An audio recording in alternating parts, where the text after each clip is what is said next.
Hello, BookTube, and welcome back to our reading of Pride and Prejudice by Jane Austen. Not a buddy read and not a read along because I am reading you the book, but it's not an actual audio book because I'm verbally annotating it quite a bit.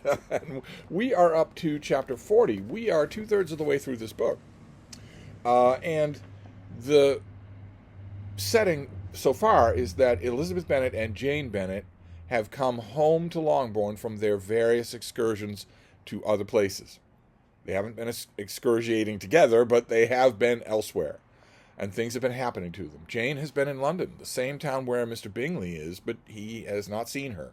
And we know what perhaps she does not, which is that he has not been made aware that she is in town. That fact has been intentionally kept from him by Mr. Darcy and his sisters.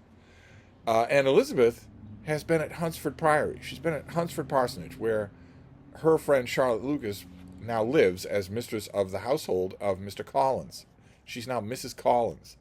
Elizabeth has been there for quite some time, seeing firsthand the horrible bargain that Charlotte made in order to secure her future, in order to get an establishment. And also because Mr. Collins' next-door neighbor is Lady Catherine de Bourgh, and because Lady Catherine de Bourgh is the aunt to Mr. Darcy shows up on the scene. And that doesn't just make for awkward dinner parties. He actually proposes to her. And she turns him down with multiple accusations against the rightness of his character. And not so much to change her mind, but to defend his character, he writes her a long letter explaining his behavior. I hear a dog barking in the background. That is Boris and Mowgli. They like to get barky when they're fighting and playing with each other, which they do every day. They're two big, wonderful dogs. Where was I? Dogs will, of course, distract me. Oh, right. Mr. Darcy explains himself in a letter. He doesn't see Elizabeth again. But she reads the letter over and over again until she realizes the truth of it. It coincides with what she now knows is true. Not only about her own family and about her accusations towards Mr. Darcy, but about gorgeous Mr. Wickham, who had swept her off her feet and now is revealed as a villain. And eventually it comes time for Elizabeth Long's stay at Hunsford to end. And they collect Jane on their way home, and they eventually make their way all the way back to Longbourn. Elizabeth has been holding her tongue this whole time about all this new stuff that she's learned, because the last people on Earth she's going to share that with are her two idiot youngest sisters, Kitty and Lydia.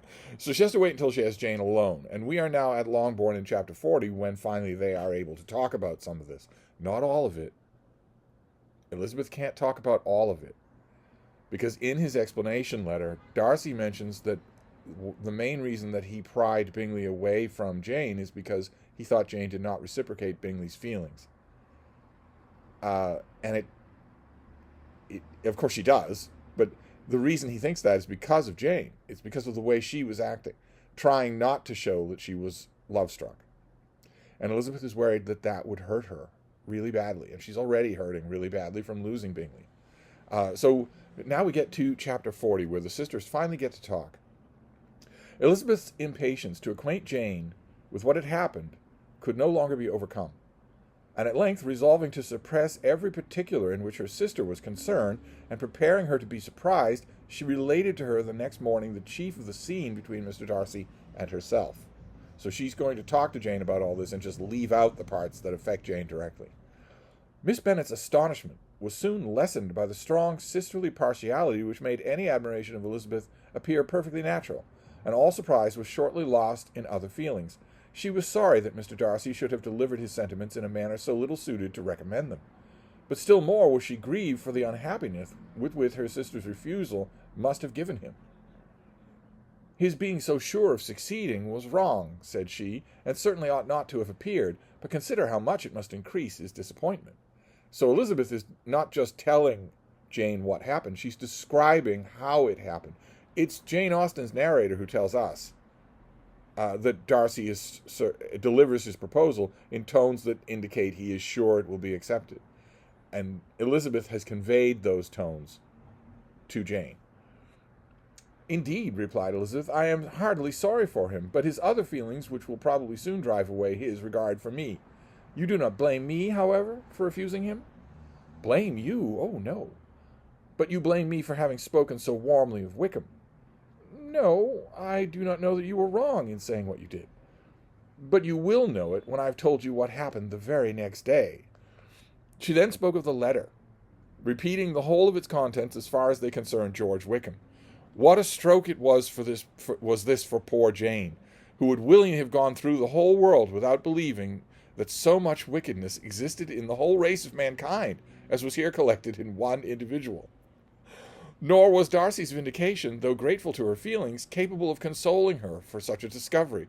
Most earnestly did she labor to prove the probability of error, and seek to clear one without involving the other. This will not do, said Elizabeth. You will never be able to make both of them good for anything. Take your choice, but you must be satisfied with only one. There is but such a quantity of merit between them, just enough to make one good sort of man. And of late it has seemed to be shifting pretty much about. For my part, I am inclined to believe it all Mr. Darcy's. But you shall do as you choose, Elizabeth is saying. I'm sorry, no. Between the two of these people, there's enough goodness for one person. So you have to proportion accordingly. They can't both be good. It was some time, however, before a smile could be extorted from Jane. Keep in mind, that's the subtext here, which Jane Austen is not telling you. She assumes that you will read into the scene. I love the book because you can read in a lot of different things. You can read this book a lot of different ways. But the point of Elizabeth's very comical formulation there, that there's just enough goodness here for one good man, and it's sliding all around, but it looks like it's all accumulated in Darcy's corner, that is intentionally comical phrasing meant to jolly Jane. Because Jane is not in the best of spirits, and Elizabeth knows it. She's going to keep doing that.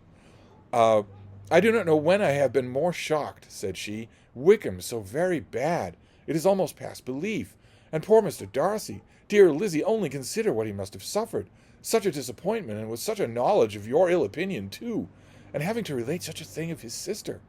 It is really too distressing. I am sure you must feel it so. Oh, no, my regret and compassion are all done away by seeing you so full of both.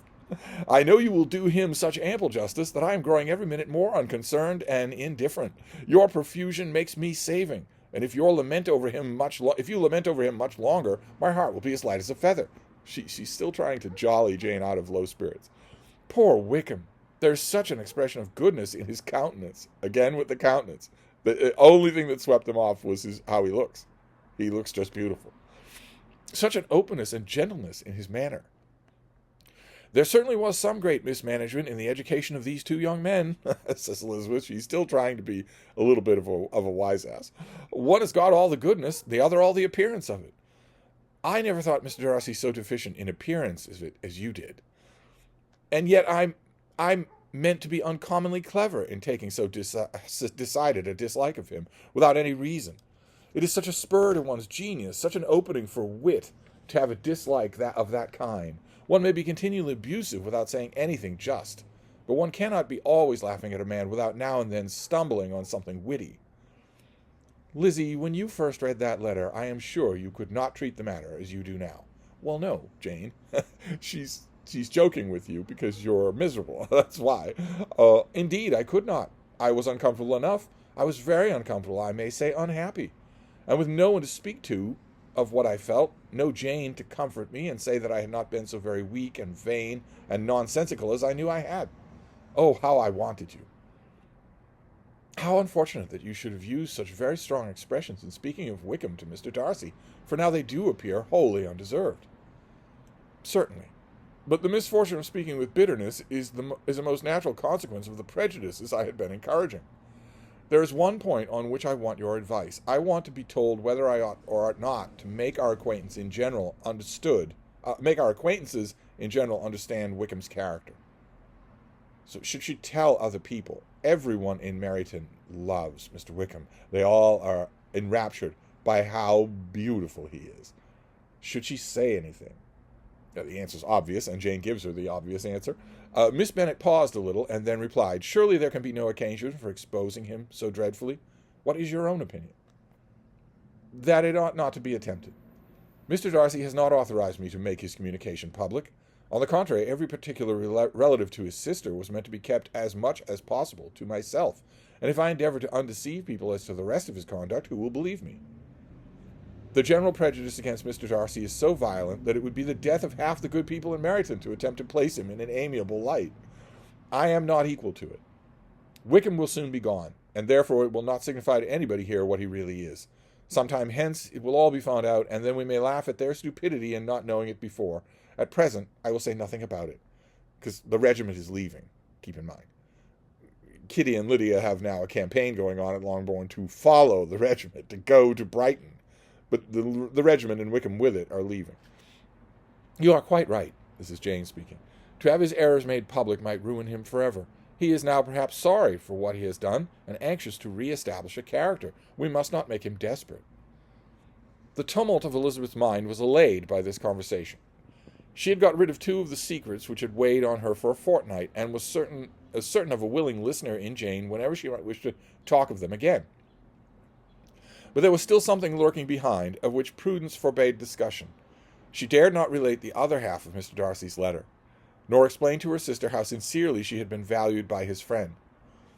Here was knowledge in which no one could partake. She was sensible that nothing less than a perfect understanding between the parties could justify her in throwing off this last encumbrance of mystery. And then, said she, this is to herself, if that very improbable event should ever take place, I shall merely be able to tell what Bingley may tell in a more general and more agreeable manner himself. The liberty of communication cannot be mine till it has lost all its value. Meaning, a little bit circumlocucious here on Jane Austen's part, meaning the only way she could ever talk about this directly with Jane is in a friendly, laughing conversation with Jane and Bingley, in which Bingley has already told her this. The only way she could ever talk about it would be if it isn't a revelation anymore. But that would have to come from Bingley. She was now, on being settled at home, at leisure to observe the real state of her sister's spirits. Jane was not happy. She still cherished a very tender affection for Bingley. Having never even fancied herself in love before, her regard had all the warmth of first attachment, and from her age and disposition, greater steadiness than first attachment often boasts. And so fervently did she value his remembrance and prefer him to every other man, that all her good sense and all her attention to the feelings of her friends were requisite to check the indulgence of those regrets, which must have been injurious to her own health and their tranquillity. Interesting little note here. Mrs. Bennett has already told us that Jane had a suitor when she was 15. So 8 years ago.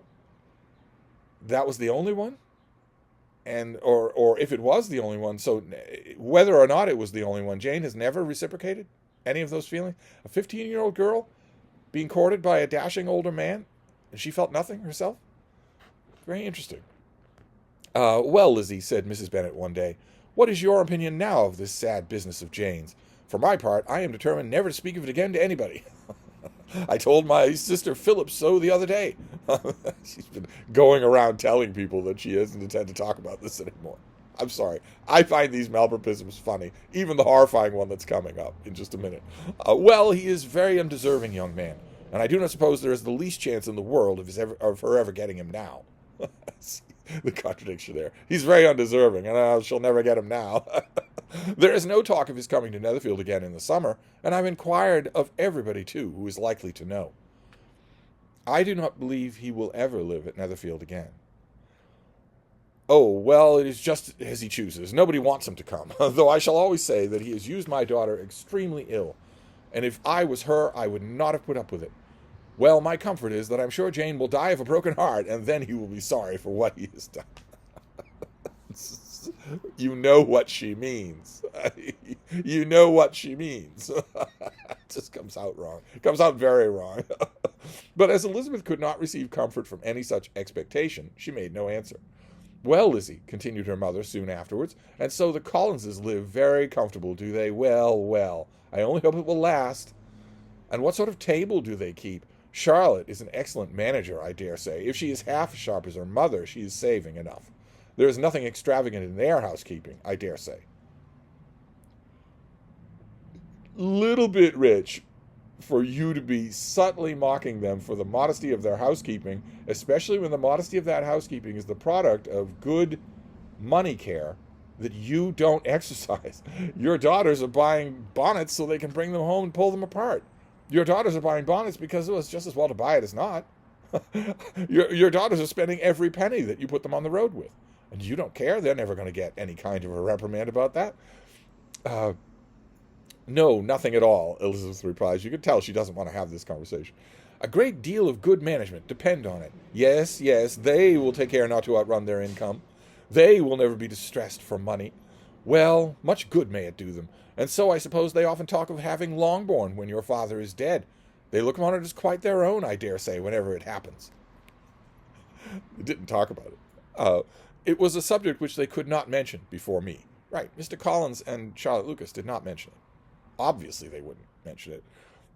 I think the joke here, one of the little jokes here, this is a pretty funny little thing to counterbalance the chapter. One of the little funny things here, apart from the fact that Mrs. Bennett is saying, I'm never going to talk about this subject again, and repeating the fact that she's never going to talk about this subject again to literally everybody, every day.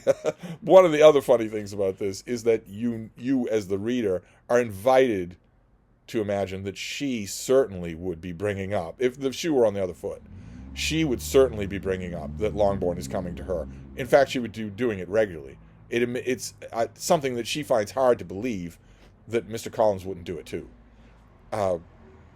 No, it would have been strange if they had, but I make no doubt they often talk about it between themselves.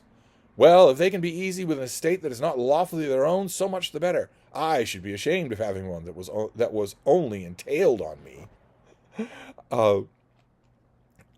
And that's the end of the chapter, where Mrs. Bennett is, first of all, she's marvelously contradictory, just in every possible way. But we end on the note of her actually calling the entail unlawful, which it isn't. The entail here is the arrangement by which the Longbourn estate will go to Mr. Collins when Mr. Bennett dies. It won't stay with Mrs. Bennett. It certainly won't go to Jane, his oldest child, because she's a woman. It will go to the nearest man, even if that man is not particularly near, not a brother, for instance.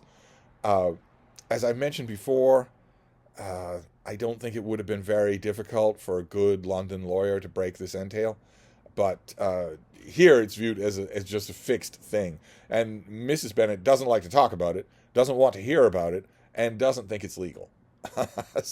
But there we have it. I don't know. When I try to picture that conversation between Jane and Elizabeth, we're told ahead of time, Elizabeth says ahead of time, resolves herself ahead of time, that she wants to talk about this with Jane. She's been burning to talk about this with Jane. But she has to talk about it in a way that completely removes the part of Darcy's letter about Bingley. And I don't see how, I try to imagine this conversation, and I don't see how that could be done. I certainly don't see how it could be done without Jane knowing that Elizabeth is keeping something important back. I couldn't do it in a conversation. I couldn't do it. So I'm torn between wondering how it's done, or maybe, again, one of the ways that you can read between the lines in this book, there's so much that you can read between the lines here without violating the text at all. Another way that I often parse that scene is that Jane is aware that there is some other subject and just doesn't push it. I don't know either way. I find it fun to think about.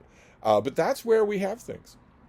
So the last upshot of Elizabeth's trip to Hunsford has now happened. She has now got back all the way to Longbourn, settled in, and told Jane about as much of it as she can, about Wickham and Darcy. So that ends this chapter. We've got 20 chapters to go. So I'll wrap this up for now, and I'll see you next time. Thank you, BookTube.